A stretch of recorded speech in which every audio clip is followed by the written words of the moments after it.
ስለ አፍሪካውያን ስደትና ስርጭት ሲነሳ የዓለም የታሪክ መጻሕፍት በሙሉ ትኩረታቸውን ወደ ምዕራብ ያደርጋሉ። የአትላንቲክ ውቅያኖስን ተሻግሮ ስለተካሄደው አሰቃቂ የባሪያ ንግድ በሚሊዮኖች ስለሚቆጠሩትና ወደ አሜሪካ፣ ካሪቢያንና አውሮፓ ስለተሰደዱት አፍሪካውያን በሰፊው ተዘግቧል። ያ ታሪክ የጭቆና፣ የእንግልትና የትግል ታሪክ ነው። ነገር ግን ከምስራቅ አፍሪካ ተነስተው የህንድ ውቅያኖስንና የአረብ ባህርን አቋርጠው በደቡብ እስያ ስለሰፈሩ በሚሊዮን የሚቆጠሩ አፍሪካውያን ታሪክ የትኛው መጽሐፍ ዘግቦታል? በዛሬው ዝግጅታችን በፓኪስታን እስላማዊ ሪፐብሊክ ውስጥ ከ1000 ዓመታት በላይ በጀግንነት፣ በጥበብ፣ በትግልና በላባቸው ስለኖሩት ሺዲዎች ወይም በታሪክ ድርሳናት ሀበሾች እየተባሉ ስለሚጠሩት አፍሪካውያን በዝርዝር እናስቃኛቸዋለን። እስከ ፕሮግራማችን ፍጻሜ ድረስ አብራችሁን ሁኑ።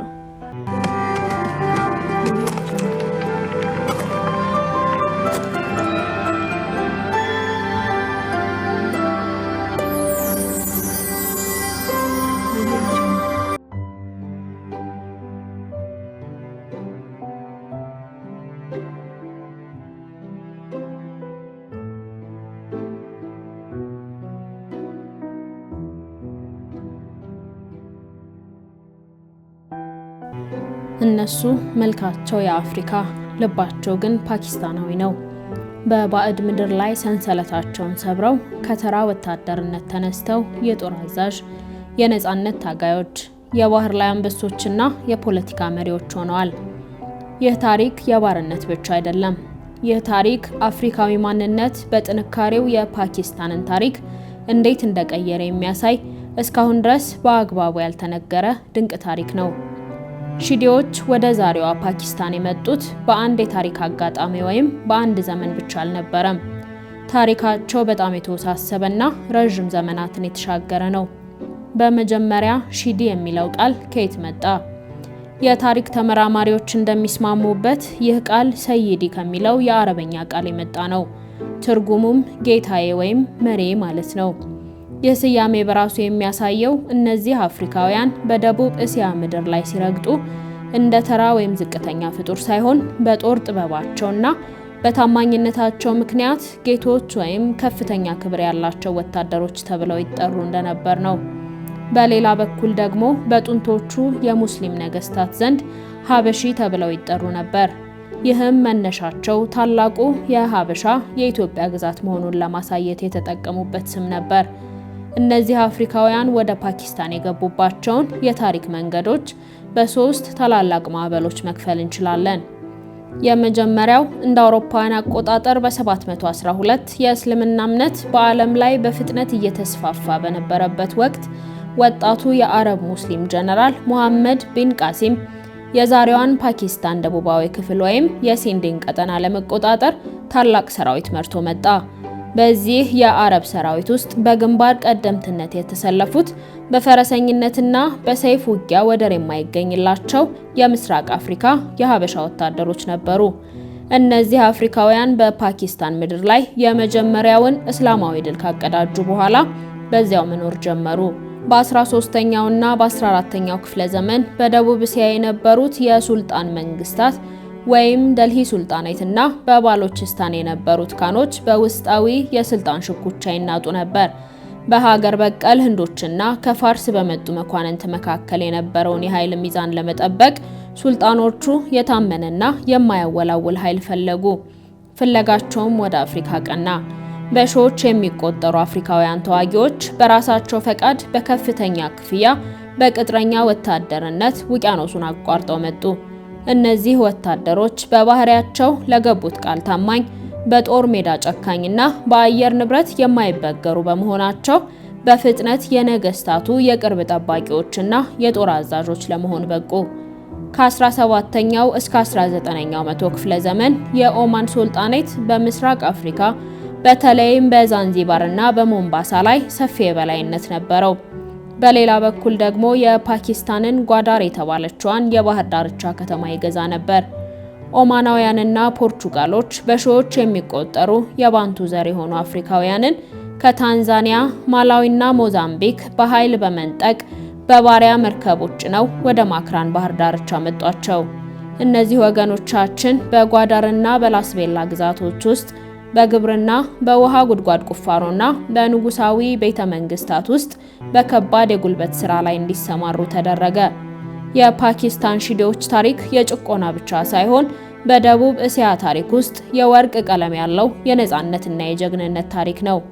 ለዚህም ትልቁ ማረጋገጫ በፓኪስታን ብሔራዊ የታሪክ መጽሐፍት ውስጥ እንደ ትልቅ ተጋዳላይ የሚጠቀሰው ሆሹ ሙሐመድ ሺዴ የተባለው ግለሰብ ነው።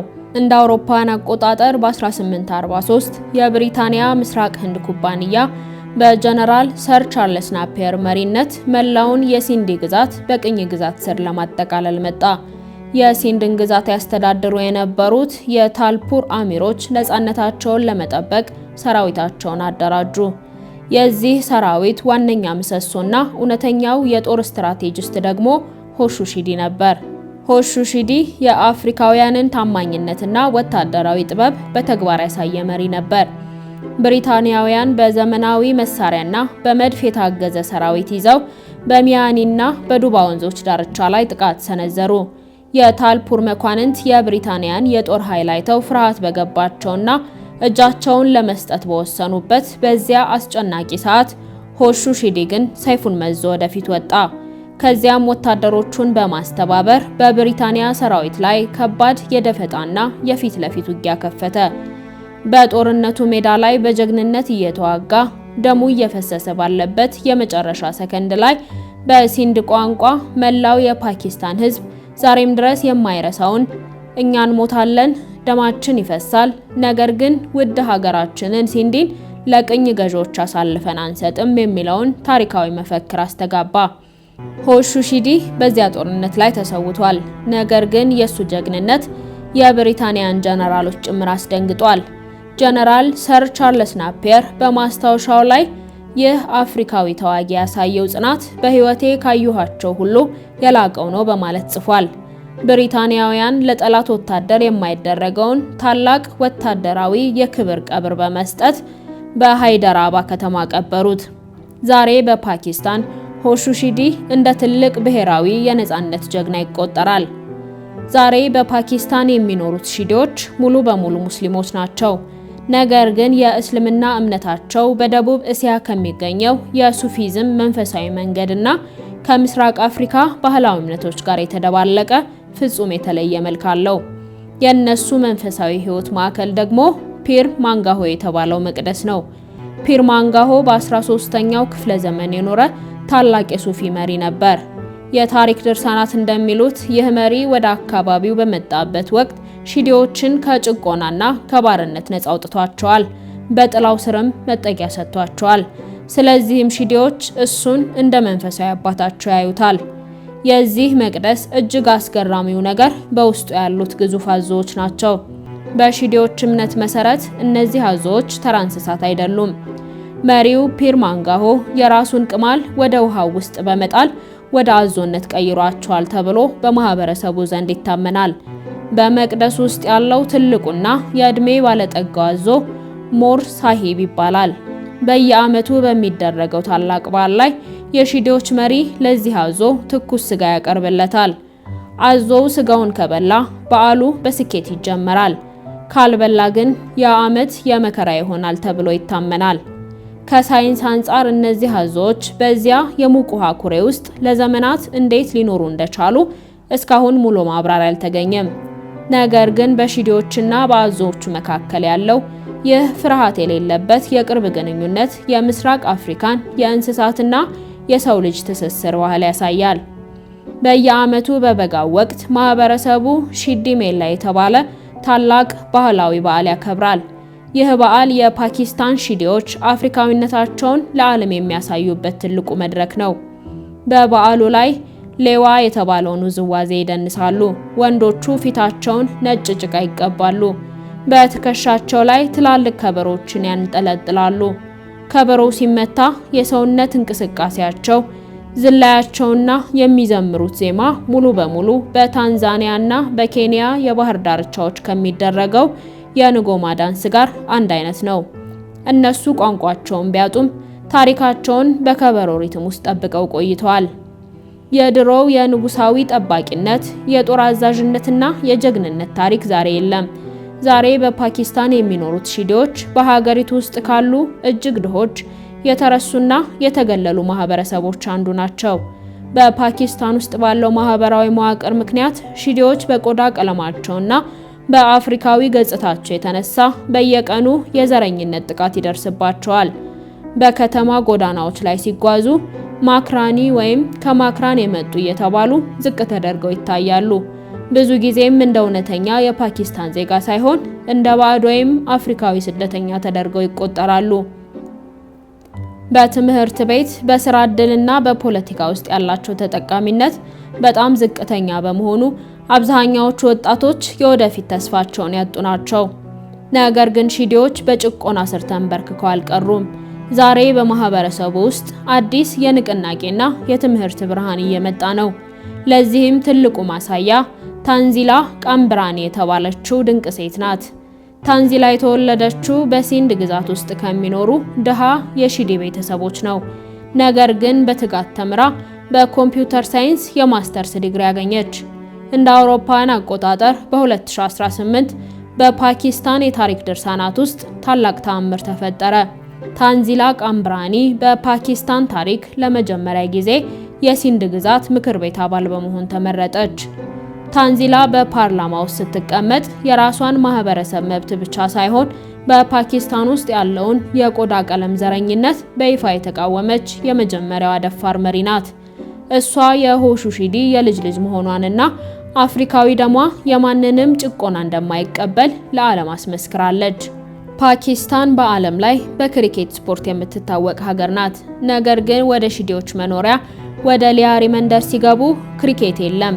እዚያ እግር ኳስ ሃይማኖት ያህል ነው የሚመለከቱት። ሊያሪ በፓኪስታን ውስጥ ትንሿ ብራዚል በመባል ትታወቃለች። የሺዲ ወጣቶች ልክ እንደ አፍሪካውያንና ደቡብ አሜሪካውያን ወንድሞቻቸው እግር ኳስን በደማቸው ውስጥ ይዘውታል። በዓለም ዋንጫ ወቅት መላው መንደር እንቅልፍ ያጣል። የኔይማርና የፔሌ ፎቶዎች በየግድግዳው ላይ ይሰቀላሉ። ይህ ማህበረሰብ በፖለቲካና በምጣኔ ሀብት ቢገለልም በስፖርት ግን ሀገሪቱን አስገድዶ እውቅና እንዲሰጠው አድርጓል። በርካታ የሺዲ ወጣቶች በፓኪስታን ብሔራዊ የእግር ኳስ ቡድን ውስጥ በመጫወት ሀገራቸውን በዓለም መድረክ ወክለዋል። በተጨማሪም በቦክስ ስፖርት በርካታ የኦሎምፒክ ተወዳዳሪዎችን አፍርተዋል። ስፖርት ለእነሱ ማህበራዊ ጭቆናን የሚሰብሩበት፣ ራሳቸውንና ቤተሰባቸውን ከድህነት የሚያወጡበት ትልቁ የነጻነት መሳሪያቸው ሆኖ አገልግሏል። በፓኪስታን የሚኖሩት ሺዲዎች ታሪክ የአፍሪካውያን ደምና ማንነት፣ ጥንካሬና ጽናት በዓለም ዙሪያ ምን ያህል የማይበገር መሆኑን ያሳያል። እነሱ ከአፍሪካ ምድር በሺዎች የሚቆጠሩ ኪሎሜትሮችን ርቀው ከ1000 ዓመታት በላይ በባዕድ ምድር ቢኖሩም ቋንቋቸውን ቢያጡም የነፍሳቸውን ጥሪ ግን አላጡም። በደማቸው ውስጥ ያለውን አፍሪካዊ ሪትም፣ የጀግንነት ወታደራዊ ታሪክና የማይበገረውን ማንነት ጠብቀው አቆይተዋል። እነሱ በደቡብ እስያ ታሪክ ውስጥ የተረሱ ነገር ግን የአፍሪካዊነትን ጥንካሬ ዛሬም ድረስ በአረብ ባህር ዳርቻዎች ላይ የሚያስተጋቡ ሕያው የታሪክ ምስክሮች፣ በፓኪስታን አካል ውስጥ የሚኖሩ የአፍሪካ ኩሩ ልቦች ናቸው።